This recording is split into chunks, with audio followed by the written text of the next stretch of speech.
اعوذ باللہ من الشیطان الرجیم بسم اللہ الرحمن الرحیم۔ حضرت ابو موسیٰ رضی اللہ عنہ روایت کرتے ہیں کہ نبی کریم صلی اللہ علیہ وسلم نے ارشاد فرمایا، جو شخص اللہ تعالیٰ کا ذکر کرتا ہے اور جو شخص نہیں کرتا، ان دونوں کی مثال زندہ اور مردے کی طرح ہے۔ ذکر کرنے والا زندہ اور ذکر نہ کرنے والا مردہ ہے۔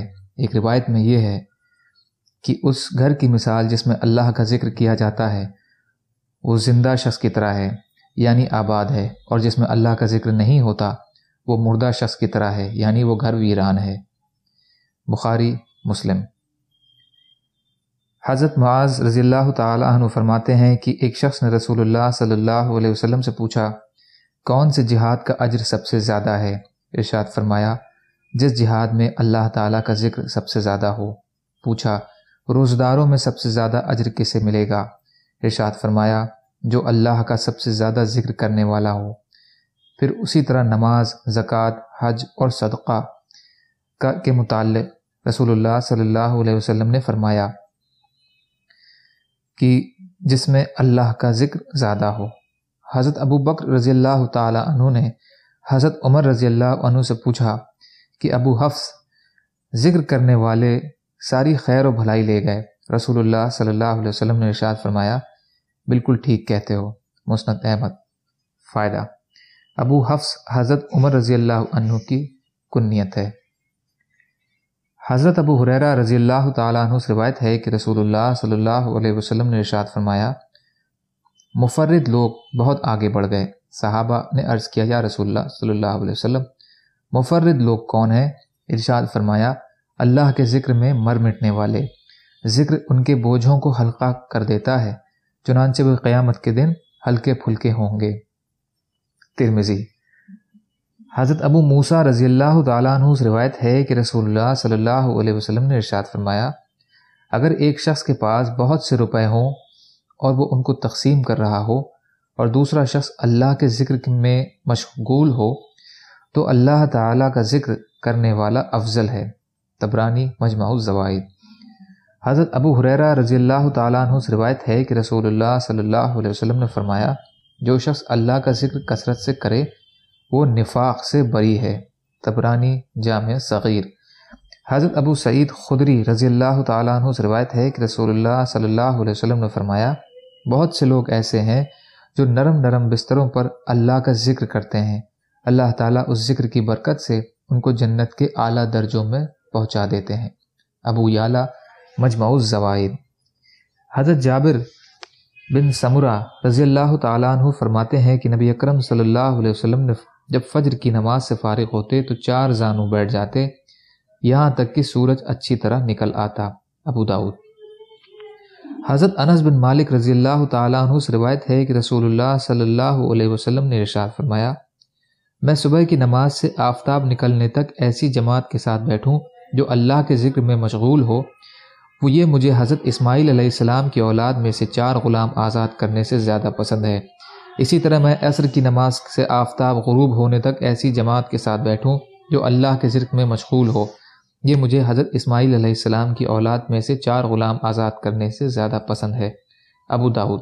فائدہ: حضرت اسماعیل علیہ السلام کی اولاد کا ذکر اس لیے فرمایا کہ وہ عربوں میں افضل اور شریف ہونے کی وجہ سے زیادہ قیمتی ہیں۔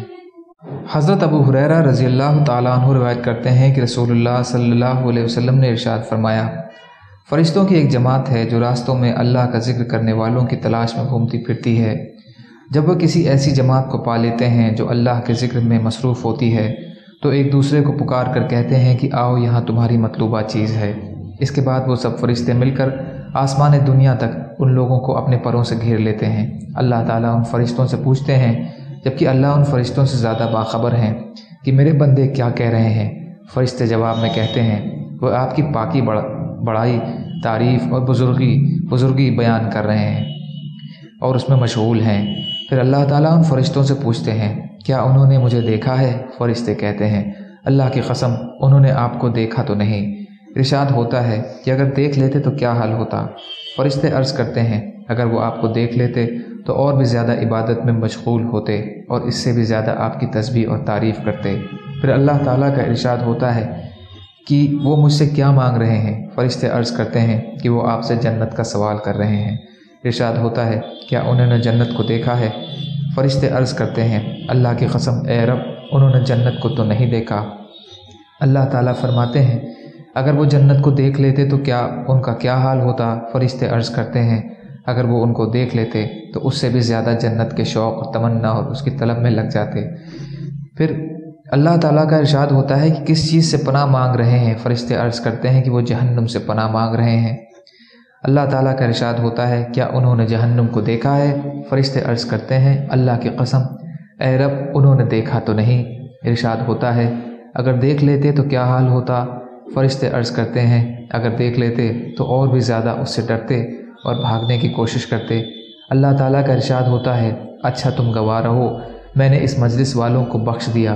ایک فرشتہ ایک شخص کے بارے میں عرض کرتا ہے کہ وہ شخص اللہ کے ذکر کرنے والوں میں شامل نہیں تھا بلکہ وہ اپنی کسی ضرورت سے مجلس میں آیا تھا اور ان کے ساتھ بیٹھ گیا تھا۔ ارشاد ہوتا ہے یہ لوگ ایسی مجلس والے ہیں کہ ان کے ساتھ بیٹھنے والا بھی اللہ کی رحمت سے محروم نہیں ہوتا۔ بخاری شریف۔ حضرت انس رضی اللہ عنہ نبی کرم صلی اللہ علیہ وسلم کا ارشاد نقل کرتے ہیں کہ اللہ کے فرشتے کی چلنے پھرنے والی ایک جماعت ہے جو ذکر میں حلقوں کی تلاش میں ہوتی ہے۔ جب وہ ذکر کے حلقوں کے پاس آتی ہے اور ان کو گھیر لیتی ہے تو اپنا ایک قاصد یعنی پیغام دے کر اللہ کے پاس آسمان پر بھیجتی ہے۔ وہ ان سب کی طرف سے عرض کرتا ہے کہ ہمارے رب ہم آپ کے بندوں کے پاس سے آئے ہیں جو آپ کی نعمتوں یعنی قرآن، ایمان اور اسلام کی بڑائی بیان کر رہے ہیں، آپ کی کتاب کی تلاوت کر رہے ہیں، آپ کے نبی محمد صلی اللہ علیہ وسلم پر درود بھیج رہے ہیں اور اپنی آخرت اور دنیا کی بھلائی آپ سے مانگ رہے ہیں۔ اللہ تعالیٰ فرماتے ہیں ان کو میری رحمت سے ڈھانک دو۔ فرشتے کہتے ہیں اے ہمارے رب ان کے ساتھ ساتھ ایک گناہگار بندہ بھی تھا۔ اللہ تعالیٰ فرماتے ہیں ان سب کو میری رحمت سے ڈھانپ دو کیونکہ یہ ایسی لوگوں کی مجلس ہے کہ ان میں بیٹھنے والا بھی اللہ کی رحمت سے محروم نہیں ہوتا۔ بزار مجمع الزوائد۔ حضرت انس بن مالک رضی اللہ تعالیٰ عنہ سے روایت ہے کہ رسول کریم صلی اللہ علیہ وسلم نے ارشاد فرمایا جو لوگ اللہ کے ذکر کے لیے جمع ہوں اور ان کا مقصود صرف اللہ کی رضا ہو تو آسمان سے ایک فرشتہ اللہ کے حکم سے اس مجلس کے ختم ہونے پر اعلان کرتا ہے کہ بخشائے اٹھ جاؤ، تمہاری برائیوں کو نیکیوں سے بدل دیا گیا ہے۔ مسند احمد، طبرانی، ابو یعلا، بزار مجمع الزوائد۔ حضرت ابو ہریرہ اور حضرت ابو سعید خدری رضی اللہ عنہم دونوں حضرات اس بات کی گواہی دیتے ہیں کہ نبی صلی اللہ علیہ وسلم نے ارشاد فرمایا جو جماعت اللہ کے ذکر میں مشغول ہو فرشتے اس جماعت کو گھیر لیتے ہیں، رحمت ان کو ڈھانپ لیتی ہے، سکینت ان پہ نازل ہوتی ہے اور اللہ تعالیٰ ان کا تذکرہ فرشتوں کی مجلس میں فرماتے ہیں۔ حضرت ابو دردہ رضی اللہ تعالیٰ عنہ روایت کرتے ہیں کہ رسول اللہ صلی اللہ علیہ وسلم نے ارشاد فرمایا قیامت کے دن اللہ تعالیٰ بعض لوگوں کا حشر اس طرح فرمائیں گے کہ ان کے چہروں پر نور چمکتا ہوا ہوگا، وہ موتیوں کے ممبروں پر ہوں گے، لوگ ان پر رشک کرتے ہوں گے، وہ نہ انبیاء ہوں گے اور نہ شہداء ہوں گے۔ ایک دیہات کے رہنے والے صحابی نے گھٹنوں کے بل بیٹھ کر عرض کیا یا رسول اللہ ان کا حال بیان کر دیجئے کہ ہم ان کو پہچان لیں۔ نبی صلی اللہ علیہ وسلم نے ارشاد فرمایا وہ لوگ ہوں گے جو اللہ کی محبت میں مختلف خاندانوں سے مختلف جگہوں سے آ کر ایک جگہ جمع ہو گئے اور اللہ کے ذکر میں مشغول ہوں۔ طبرانی مجمع الزوائد۔ حضرت عمرو بن ابسہ رضی اللہ تعالیٰ عنہ فرماتے ہیں کہ میں نے رسول اللہ صلی اللہ علیہ وسلم کو ارشاد فرماتے ہوئے سنا رحمان کے داہنی طرف اور ان کے دونوں ہی ہاتھ داہنے ہیں کچھ ایسے ہوں گے کہ وہ تو نہ نبی ہوں گے نہ شہید ہوں گے، ان کے چہروں کی نورانیت دیکھنے والوں کو اپنی طرف متوجہ رکھے گی، ان کے بلند مقام اور اللہ سے ان کے قریب ہونے کی وجہ سے انبیاء اور شہداء بھی ان پر رشک کرتے ہوں گے۔ پوچھا گیا یا رسول اللہ وہ کون لوگ ہوں گے؟ ارشاد فرمایا یہ وہ لوگ ہوں گے جو مختلف خاندانوں سے اپنے گھر والوں اور رشتہ داروں سے دور ہو کر اللہ کے ذکر کے لیے ایک جگہ جمع ہوتے تھے اور یہ سب اس طرح چھانٹ کر اچھی باتیں کرتے تھے جیسے کھجوریں کھانے والا کھجوروں کے ڈھیر میں سے اچھی کھجوریں چھانٹ کر نکالتا رہتا ہے۔ طبرانی مجمع الزوائد۔ فائدہ حدیث شریف میں رحمان کے دائنے طرف ہونے سے مراد یہ ہے کہ ان لوگوں کا اللہ تعالیٰ کے یہاں خاص مقام ہوگا۔ رحمان کے دونوں ہاتھ داہنے ہیں، اس کا مطلب یہ ہے کہ جیسے داہنا ہاتھ خوبیوں والا ہے، ایسے ہی اللہ کی ذات میں خوبیاں ہی خوبیاں ہیں۔ انبیاء علیہ الصلاۃ والسلام اور شہداء کا ان پر رشک کرنا اور ان لوگوں کے اس خاص عمل کی وجہ سے ہوگا، اگرچہ حضرات انبیاء علیہ الصلاۃ والسلام اور شہداء کا درجہ ان سے کہیں زیادہ ہے ہوگا۔ مجمع بحار الانوار۔ حضرت عبد الرحمن بن سہل بن حنیف رضی اللہ تعالیٰ عنہ فرماتے ہیں کہ نبی اکرم صلی اللہ علیہ وسلم اپنے گھر میں بیٹھے تھے، آپ پر یہ آیت نازل ہوئی۔ ترجمہ: اپنے آپ کو ان لوگوں کے پاس بیٹھنے کا پابند کیجیے جو صبح و شام اپنے رب کو پکارتے ہیں۔ نبی صلی اللہ علیہ وسلم اس آیت کے نازل ہونے پر ان لوگوں کی تلاش میں نکلے۔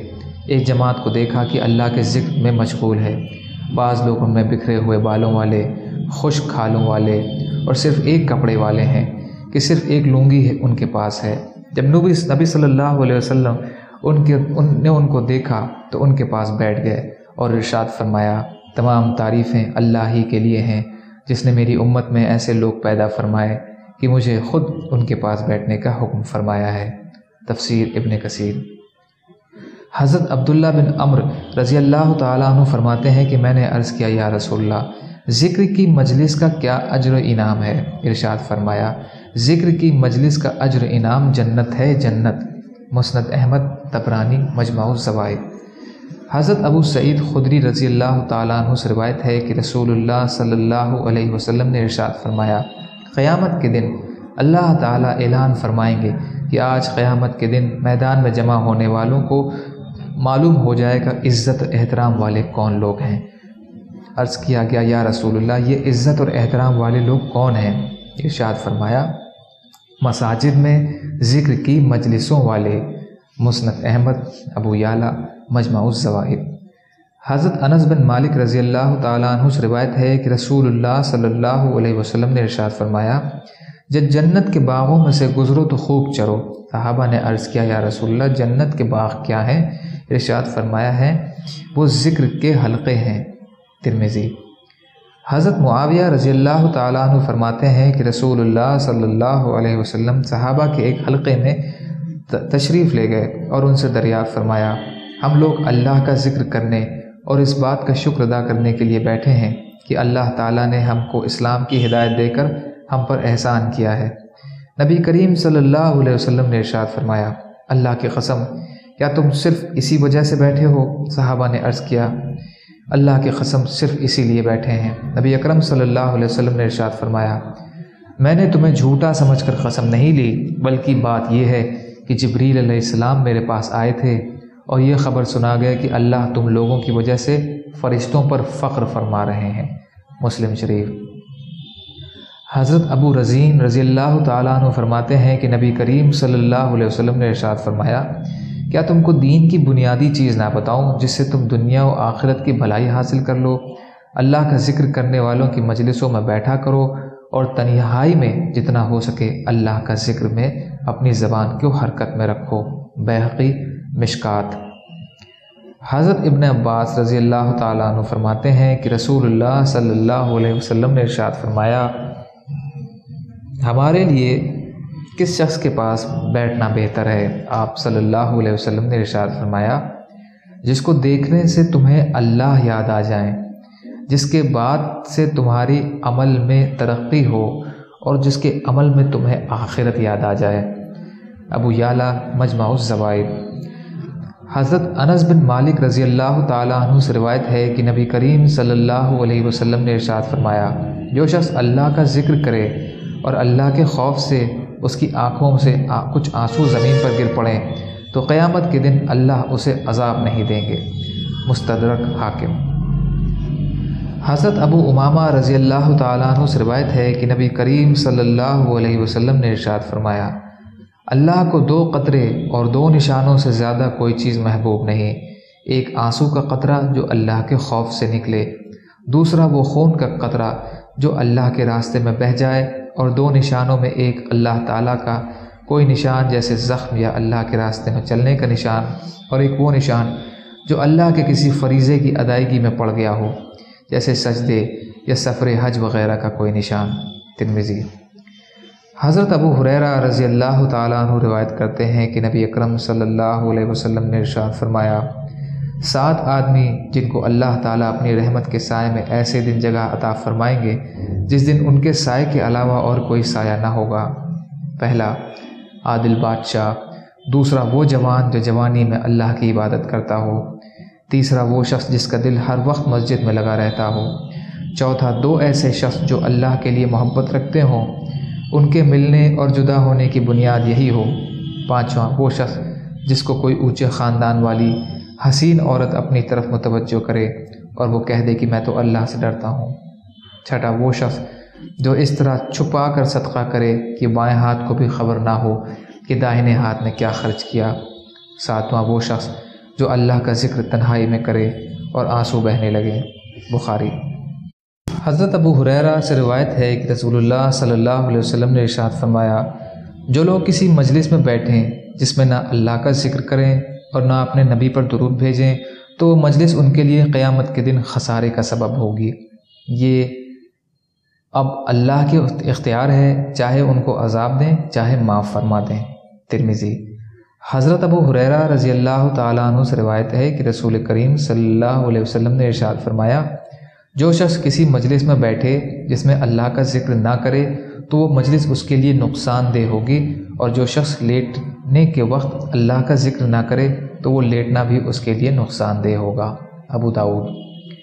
حضرت ابو ہریرہ رضی اللہ تعالیٰ عنہ روایت کرتے ہیں کہ نبی کریم صلی اللہ علیہ وسلم نے ارشاد فرمایا، جو لوگ کسی مجلس میں بیٹھے جس میں نہ اللہ کا ذکر کریں اور نہ نبی کریم پر درود بھیجیں صلی اللہ علیہ وسلم تو ان کو قیامت کے دن ذکر اور درود شریف کی ثواب کو دیکھتے ہوئے اس مجلس پر افسوس ہوگا، اگرچہ وہ لوگ اپنی دوسری نیکیوں کی وجہ سے جنت میں داخل ہو جائیں۔ ابن حبان۔ حضرت ابو ہریرہ رضی اللہ تعالیٰ عنہ سے روایت ہے کہ رسول اللہ صلی اللہ علیہ وسلم نے ارشاد فرمایا، جو لوگ کسی ایسی مجلس سے اٹھتے ہیں جس میں اللہ کا ذکر نہیں کرتے تو یہ گویا بدبودار مردہ گدھے کے پاس سے اٹھے ہیں، اور یہ مجلس ان کے لیے قیامت کے دن افسوس کا ذریعہ ہوگی۔ ابو داؤد۔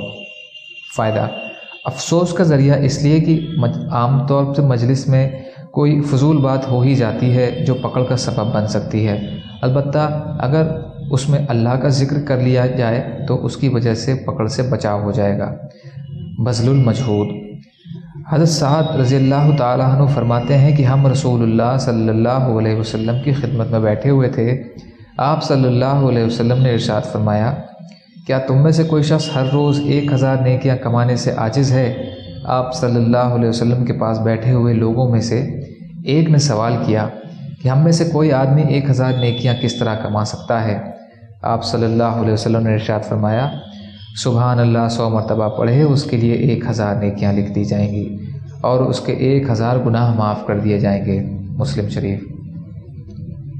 حضرت نعمان بن بشیر رضی اللہ تعالیٰ عنہ روایت کرتے ہیں کہ رسول اللہ صلی اللہ علیہ وسلم نے ارشاد فرمایا، جن چیزوں سے تم اللہ کی بڑائی بیان کرتے ہو ان میں سبحان اللہ، الحمدللہ، اللہ اکبر ہیں۔ یہ کلمات عرش کے چاروں طرف گھومتے ہیں، ان کی آواز شہد کی مکھیوں کی بھن بھناہٹ کی طرح ہوتی ہے۔ اس طرح یہ کلمات اپنے پڑھنے والے کا اللہ کی بارگاہ میں تذکرہ کرتے ہیں۔ کیا تم یہ نہیں چاہتے کہ اللہ کی بارگاہ میں کوئی تمہارا ہمیشہ تذکرہ کرتا رہے؟ ابن ماجہ۔ حضرت یسیرہ رضی اللہ عنہا روایت کرتی ہیں کہ رسول اللہ صلی اللہ علیہ وسلم نے ہم سے ارشاد فرمایا، اپنے اوپر تسبیح یعنی سبحان اللہ کہنا اور تحلیل یعنی لا الہ الا اللہ کہنا اور تقدیس یعنی اللہ کی پاکی بیان کرنا، مثلا سبحان الملک القدوس، اس کا کہنا لازم کر لو اور انگلیوں پر گنا کرو، اس لیے کہ انگلیوں سے بھی سوال کیا جائے گا کہ ان سے کیا عمل کیے، اور جواب کے لیے بولنے کی طاقت دی جائے گی، اور اللہ کے ذکر سے غفلت نہ کرنا ورنہ تم اپنے آپ کو اللہ کی رحمت سے محروم کر لو گی۔ ترمذی شریف۔ حضرت عبداللہ بن عمرو رضی اللہ تعالیٰ عنہ روایت کرتے ہیں کہ رسول اللہ صلی اللہ علیہ وسلم نے ارشاد فرمایا، جو شخص سبحان اللہ و بحمدہ پڑھتا ہے اس کے لیے جنت میں ایک کھجور کا درخت لگا دیا جاتا ہے۔ بزار مجمع الزوائد۔ حضرت ابو ذر رضی اللہ تعالیٰ عنہ سے روایت ہے کہ رسول اللہ صلی اللہ علیہ وسلم سے دریافت کیا گیا، افضل کلام کون سا ہے؟ آپ صلی اللہ علیہ وسلم نے ارشاد فرمایا، افضل کلام یہ ہے کہ جس کو اللہ نے اپنے فرشتوں یا اپنے بندوں کے لیے پسند فرمایا ہے، وہ سبحان اللہ و بحمدہ ہے۔ مسلم شریف۔ حضرت ابو طلحہ رضی اللہ تعالیٰ عنہ روایت کرتے ہیں کہ رسول اللہ صلی اللہ علیہ وسلم نے فرمایا، جو شخص لا الہ الا اللہ کہتا ہے اس کے لیے جنت واجب ہو جاتی ہے۔ جو شخص سبحان اللہ و بحمدہ 100 مرتبہ پڑھتا ہے اس کے لیے 1,24,000 نیکیاں لکھی جاتی ہیں۔ صحابہ نے عرض کیا، یا رسول اللہ صلی اللہ علیہ وسلم، ایسی حالت میں تو کوئی بھی قیامت میں ہلاک نہیں ہو سکتا کہ نیکیاں زیادہ ہی رہیں گی۔ نبی اکرم صلی اللہ علیہ وسلم نے فرمایا، بعض لوگ پھر بھی ہلاک ہوں گے، اس لیے کہ تم میں سے ایک شخص اتنی نیکیاں لے کر آئے گا کہ اگر پہاڑ پر رکھ دی جائیں تو وہ دب جائے، لیکن اللہ کی نعمتوں کے مقابلے میں وہ نیکیاں ختم ہو جائیں گی۔ پھر اللہ اپنی رحمت سے جس کی چاہیں گے مدد فرمائیں گے اور ہلاک ہونے سے بچا لیں گے۔ مستدرک حاکم ترغیب۔ حضرت ابو ذر رضی اللہ تعالیٰ عنہ فرماتے ہیں کہ رسول کریم صلی اللہ علیہ وسلم نے ارشاد فرمایا، کیا میں تمہیں بتاؤں کہ اللہ کے نزدیک سب سے زیادہ پسندیدہ کلام کیا ہے؟ میں نے عرض کیا، یا رسول اللہ مجھے بتا دیجئے کہ اللہ کے نزدیک سب سے زیادہ پسندیدہ کلام کیا ہے؟ ارشاد فرمایا، اللہ کے نزدیک سب سے زیادہ پسندیدہ کلام سبحان اللہ و بحمدہ ہے۔ مسلم۔ دوسری روایت میں سب سے زیادہ پسندیدہ کلام سبحان ربی و بحمدہ ہے۔ ترمذی شریف۔ حضرت جابر رضی اللہ تعالیٰ عنہ سے روایت ہے کہ نبی کریم صلی اللہ علیہ وسلم نے ارشاد فرمایا، جس شخص نے سبحان ربی العظیم و بحمدہ اس کو کہا اس کے لیے جنت میں ایک کھجور کا درخت لگا دیا جاتا ہے۔ ترمذی۔ حضرت ابو ہریرہ رضی اللہ تعالیٰ عنہ فرماتے ہیں کہ رسول اللہ صلی اللہ علیہ وسلم نے ارشاد فرمایا، 2 کلمے ایسے ہیں جو اللہ کو بہت محبوب، زبان پر بہت ہلکے اور ترازو میں بہت وزنی ہیں۔ وہ کلمات سبحان اللہ و بحمدہ سبحان اللہ العظیم ہے۔ سبحان اللہ و بحمدہ سبحان اللہ عظیم ہے۔ بخاری۔ حضرت صفیہ رضی اللہ عنہا فرماتی ہیں کہ رسول اللہ صلی اللہ علیہ وسلم میرے پاس تشریف لائے، میرے سامنے 4000 کھجور کی گٹھلیاں رکھی ہوئی تھیں جن پر میں تسبیح پڑھ رہی تھی۔ آپ صلی اللہ علیہ وسلم نے ارشاد فرمایا، حیہ کی بیٹی صفیہ، یہ کیا ہے؟ میں نے عرض کیا، ان گٹھلیوں پر تسبیح پڑھا کرتی ہوں یا پڑھ رہی ہوں۔ ارشاد فرمایا، میں جب سے تمہارے پاس آ کر کھڑا ہوا ہوں اس سے زیادہ تسبیح کر چکا ہوں۔ میں نے عرض کیا، یا رسول اللہ وہ مجھے بھی سکھا دیجئے۔ ارشاد فرمایا، سبحان الذی عدد ما خلق من شیء، سبحان الذی عدد ما خلق من شیء، اس کو کہا کرو، یعنی جو چیزیں اللہ نے پیدا فرمائی ہیں ان کی تعداد کے برابر میں اللہ کی پاکی بیان کرتی ہوں۔ مستدرک حاکم۔ حضرت جویریہ رضی اللہ عنہا سے روایت ہے کہ نبی کریم صلی اللہ علیہ وسلم صبح کی نماز کے وقت ان کے پاس سے تشریف لے گئے اور وہ اپنی نماز کی جگہ پر بیٹھی ہوئی ذکر میں مشغول تھیں۔ نبی کریم صلی اللہ علیہ وسلم چاش کی نماز کے بعد تشریف لائے تو یہ اسی حال میں بیٹھی ہوئی تھیں۔ نبی اکرم صلی اللہ علیہ وسلم نے دریافت فرمایا، تم اسی حال میں ہو جس پر میں نے چھوڑا تھا؟ انہوں نے عرض کیا، جی ہاں۔ نبی کریم صلی اللہ علیہ وسلم نے ارشاد فرمایا، میں نے تم سے جدا ہونے کے بعد 4 کلمے 3 مرتبہ کہے، اگر ان کلموں کو ان سب کے مقابلے میں تولا جائے جو تم نے صبح سے اب تک پڑھا ہے تو وہ کلمے بھاری ہو جائیں، اور وہ کلمے یہ ہیں، سبحان اللہ و بحمدہ عدد خلقہ و رضا نفسہ و زینت عرشہ و مداد کلماتہ۔ سبحان اللہ و بحمدہ عدد خلقہ و رضا نفسہ و زینت عرشہ و مداد کلماتہ۔ میں اللہ تعالیٰ کی مخلوقات کی تعداد کے برابر، اس کی رضا، اس کے عرش کے وزن اور اس کے کلمات کے لکھنے کی سیاہی کے برابر اللہ کی تسبیح اور پاکی بیان اور تعریف بیان کرتا ہوں۔ مسلم شریف۔ حضرت سعد بن ابی وقاص رضی اللہ تعالیٰ عنہ سے روایت ہے کہ رسول اللہ صلی اللہ علیہ وسلم کے ساتھ ایک صحابیہ رضی اللہ عنہا کے پاس گیا جن کے سامنے گٹھلیاں یا کنکڑیاں رکھی ہوئی تھیں، وہ ان پر تسبیح پڑھ رہی تھیں۔ آپ صلی اللہ علیہ وسلم نے ارشاد فرمایا، کیا میں تم کو ایسے کلمے بتلاؤں جو تمہارے لیے اس عمل سے زیادہ آسان ہیں؟ اس کے بعد یہ کلمے بتائے، جس کا ترجمہ ہے، میں اللہ کی تسبیح بیان کرتا ہوں ان تمام چیزوں کی تعداد کے برابر جو اس نے آسمان میں پیدا فرمائی ہیں۔ میں اللہ کی تسبیح بیان کرتا ہوں ان تمام چیزوں کی تعداد کے برابر جو اس نے زمین میں پیدا فرمائی ہیں۔ میں اللہ کی تسبیح بیان کرتا ہوں ان تمام چیزوں کی تعداد کے برابر جو آسمان اور زمین کے درمیان اس نے پیدا کی ہیں، اور میں اللہ کی تسبیح بیان کرتا ہوں ان تمام چیزوں کی تعداد کے برابر جو اللہ آئندہ پیدا فرمانے والے ہیں۔ پھر فرمایا، اللہ اکبر، اسی طرح الحمدللہ، اسی طرح لا حول ولا قوت الا باللہ کو بھی اسی طرح پڑھو، یعنی ان کلموں کے ساتھ بھی آخر میں اور ملا دو۔ ابو داؤد۔ حضرت ابو امامہ باہلی رضی اللہ تعالیٰ عنہ فرماتے ہیں کہ رسول اللہ صلی اللہ علیہ وسلم تشریف لائے اور میں بیٹھا ہوا تھا، میرے ہونٹ حرکت کر رہے تھے۔ آپ صلی اللہ علیہ وسلم دریافت فرمایا کہ اپنے ہونٹ کس وجہ سے ہلا رہے ہو؟ میں نے عرض کیا، یا رسول اللہ کا ذکر کر رہا ہوں۔ آپ صلی اللہ علیہ وسلم نے ارشاد فرمایا، کیا میں تمہیں وہ کلمے نہ بتلا دوں کہ اگر تم ان کو کہہ لو تو تمہارا دن رات مسلسل ذکر کرنا بھی اس کے ثواب کو نہ پہنچ سکے؟ میں نے عرض کیا کہ ضرور بتا دیجئے۔ ارشاد فرمایا کہ وہ یہ کلمے کہا کرو جس کا ترجمہ ہے، اللہ کے لیے تمام تعریفیں ہیں ان چیزوں کی تعداد کے برابر جسے اس کی کتاب نے شمار کیا ہے۔ اللہ تعالیٰ کے لیے تمام تعریفیں ہیں ان چیزوں کی تعداد کے برابر جسے اس کی مخلوق نے شمار کیا ہے۔ اللہ کے لیے تمام تعریفیں ہیں ان چیزوں کے بھر دینے کے برابر جو مخلوقات میں ہیں۔ اللہ کے لیے تمام تعریفیں ہیں آسمانوں اور زمین کو خلا کو بھر دینے کے برابر۔ اللہ کے لیے تمام تعریفیں ہیں ہر چیز کے شمار کے برابر۔ اللہ کے لیے تمام تعریفیں ہیں ہر چیز پر۔ اللہ تعالیٰ کی تسبیح ہے ان چیزوں کی تعداد کے برابر جسے اس کی کتاب نے شمار کیا ہے۔ اللہ تعالیٰ کی تسبیح ہے ان چیزوں کی تعداد کے برابر جو اس کی کتاب میں ہیں۔ اللہ تعالیٰ کی تسبیح ہے ان چیزوں کی تعداد کے برابر جسے اس کی مخلوقات نے شمار کیا ہے۔ اللہ کی تسبیح ہے آسمانوں اور زمین کے خلا کو بھر دینے کے برابر۔ اللہ کی تسبیح ہے ہر چیز کے شمار کے برابر۔ اللہ کی تسبیح ہے ہر چیز پر۔ اللہ کی بڑائی ہے ان چیزوں کے برابر جسے اس کی کتاب نے شمار کیا ہے۔ اللہ کی بڑائی ہے ان چیزوں کے تعداد کے برابر جو ان کی کتاب میں ہیں۔ اللہ کی بڑائی ہے ان چیزوں کی تعداد کے برابر جسے اس کی مخلوقات نے شمار کیا ہے۔ اللہ کی بڑائی ہے ان چیزوں کے بھر دینے کے برابر جو مخلوقات میں ہیں۔ اللہ کی بڑائی ہے آسمانوں اور زمینوں کے خلا کو بھر دینے کے برابر۔ اللہ کی بڑائی ہے ہر چیز کے شمار کے برابر، اور اللہ کی بڑائی ہے ہر چیز پر۔ طبرانی مجمع الزوائد۔